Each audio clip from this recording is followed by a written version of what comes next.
Hey there, it's Anna. Today I wanted to sit down with a whole bunch of seeds and talk about all the seeds that I am planning on planting in September, or some of these I actually have already planted, but I wanted to share with you just all the varieties because I have so many. There's my little post-it note, September. I pulled these all out. Yeah, I just wanted to talk through. This is such a great time of year to plant things if you're doing a fall garden. It's just like the perfect kind of start, at least for me. I'm in zone 7A, so for reference, that means that my first frost date is like the end of October, and we're starting now, just now, to get into really kind of cooler temperatures. So our temperatures are in the 80s, but we're getting like nights in the 60s, low 60s Fahrenheit. We've had some days in the 70s. We're starting to get some more rain. Today it's actually looking a little rainy out, so hopefully I can get through shooting this video before it starts pouring down rain.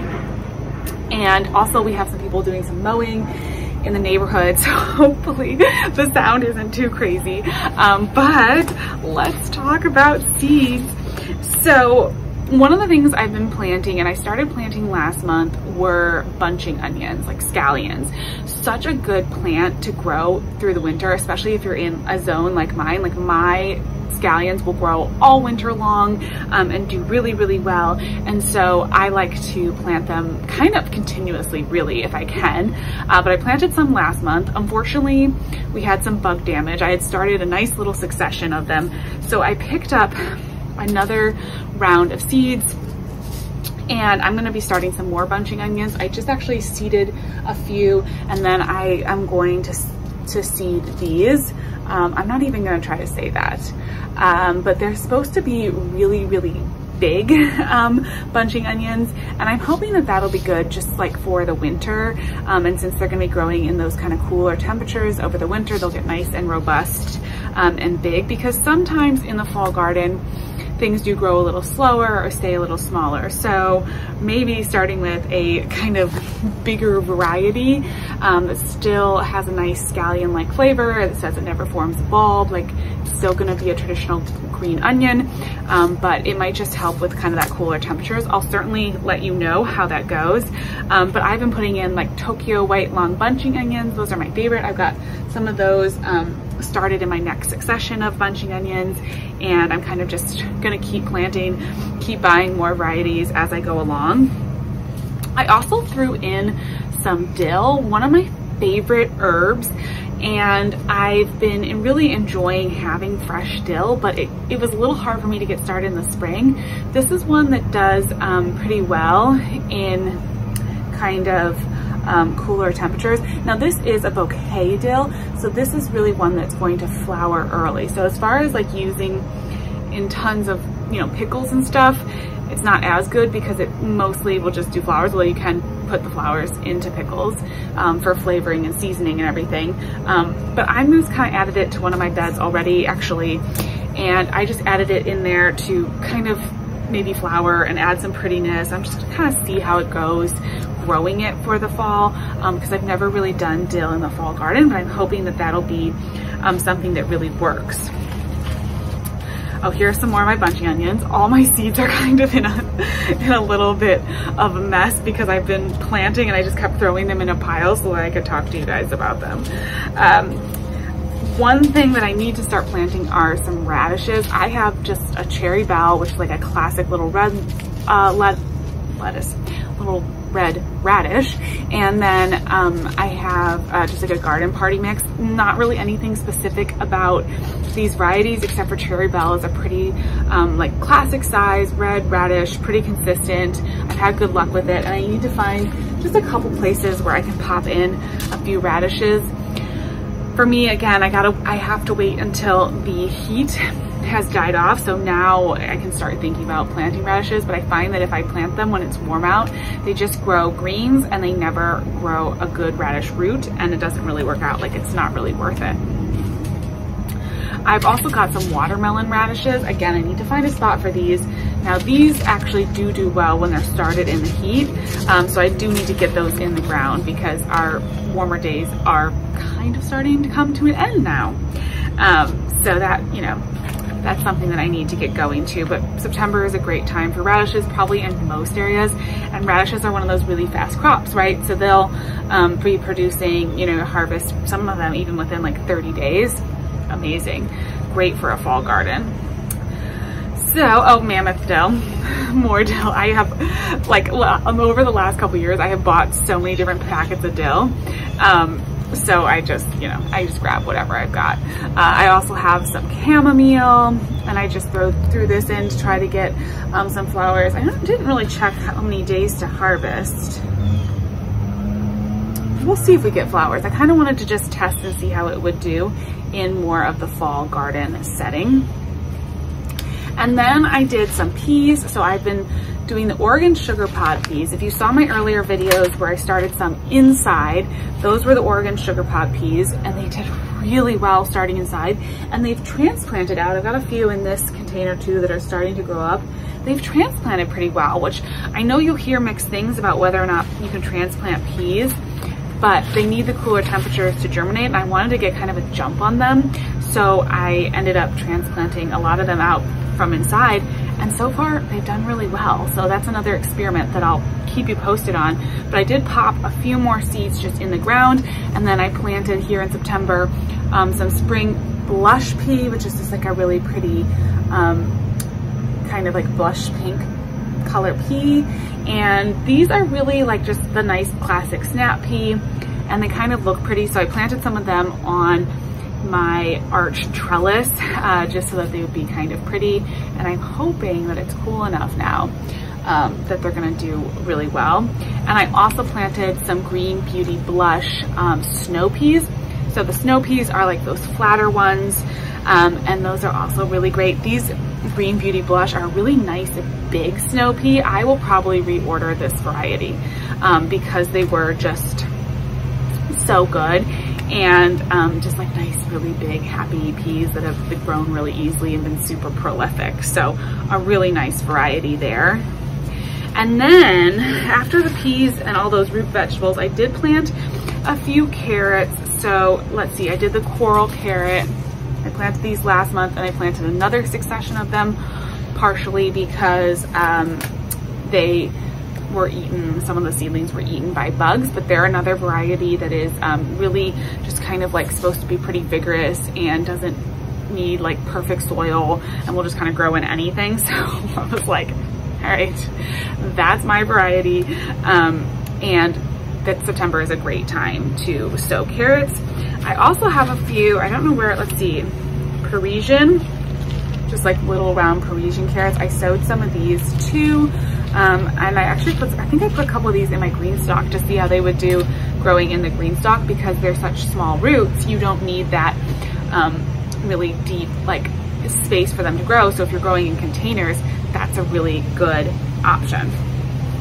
And then I did like a ton of greens. So a lot of these went into the green stock, and then some of them are down here, and they're all mixed up. So just bear with me as I just go through all of these here. But lanceolato kale, a really beautiful, classic, like blue kale, pretty color. It's been growing really well in this heat. I planted it under some of my peppers, and I've been really, really happy. Like, it's just growing super happily. It looks a lot better than some of the other kales I have going right now, and I'm really encouraged to see that. I also did some, let's see, Lunix lettuce, just because it's a very pretty dark color, and it's supposed to be a really slow bolting lettuce, so it can handle the warm temperatures.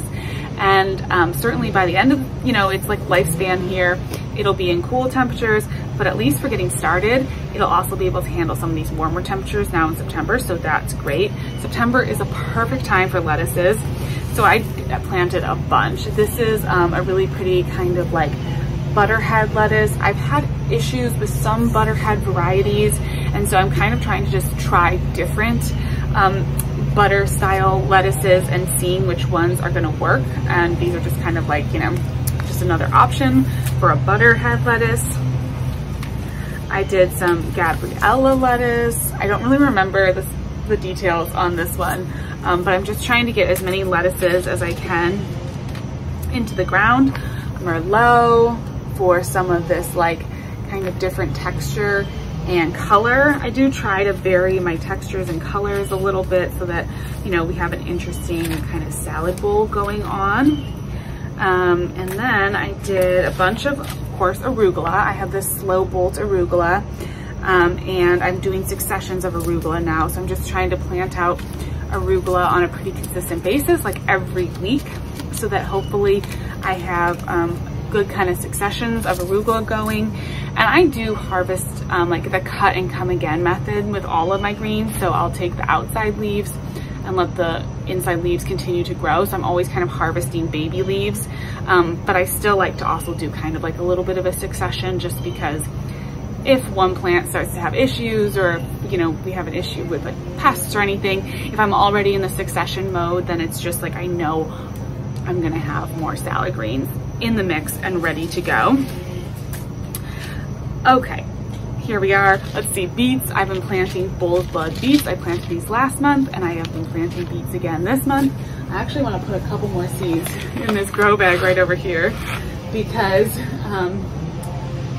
really been struggling with the slugs, and they've been just eating all my seedlings. So I've got to kind of continuously be planting if they get some of the seedlings. You know, something I've been keeping an eye on. But beets are a really good 50 to 60 day crop, so we're right around that many days until last frost anyways. They may not quite get to the full maturity by last frost, but they're also pretty cold hardy, so I'm guessing that they'll continue to grow kind of over the winter as well, which will be good. Then a few other fun things. I'm trying some radicchio. This is a really pretty like red radicchio, burgundy, with like long slender heads, and I've never grown radicchio before, so I'm very, very excited to see how this does, and I can't wait to get that going.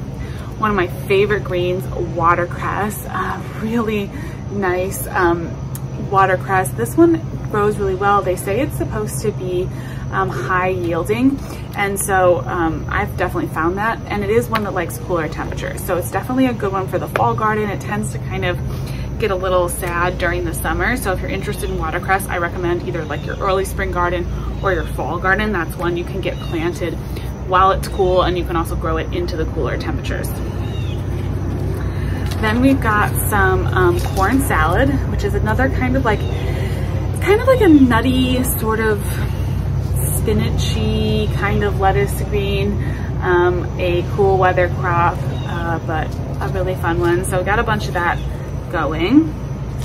I did end up throwing in some cilantro to see how cilantro is going to do. I don't quite know how that's gonna go in the fall garden. I always try to grow it in the spring, and I usually have pretty bad luck with it basically just bolting immediately, even though I'm trying the slow bolt variety. But we're gonna see if the fall garden, if I can get it. I'm just gonna keep trying with the cilantro until I can get a good cilantro harvest. Swiss chard, I planted some more of this. This is another good one for a fall garden. I have a canary yellow, which has the yellow stalks, flamingo pink, which has pink stalks, and Oreo orange.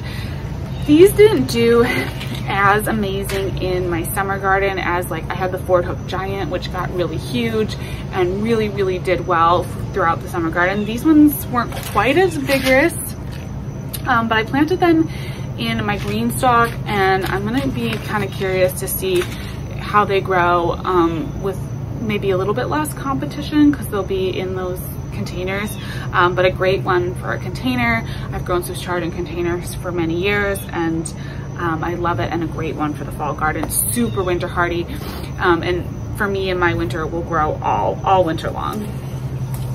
I have some of this really pretty kind of lettuce. I thought this was just a really interesting color with like these like splashes of pink on it. So that was just one I wanted to add to my my salad mixes. I've got some feathery frills kale. I planted a little bit more of this. I have some of this going, and I just think it's such a pretty variety of kale. I don't really know about the flavor. It says it has a really sweet flavor, and it definitely has an interesting texture. So that'll be fun to see how that one does. And then a couple spinaches, Bloomsdale Longstanding, Space Hybrid. I did a Matador spinach and an Anna spinach. The Bloomsdale Longstanding and the Matador spinach are the two that I have had the best luck with historically. Every so often I kind of have a little bit of an issue with spinach really taking off or growing vigorously.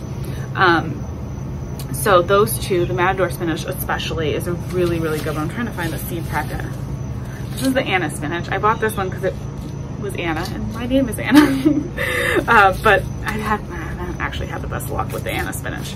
But the Matador spinach here, yeah, super, super good. And like a nice, smooth, clean spinach leaf, really classic. I highly recommend that variety.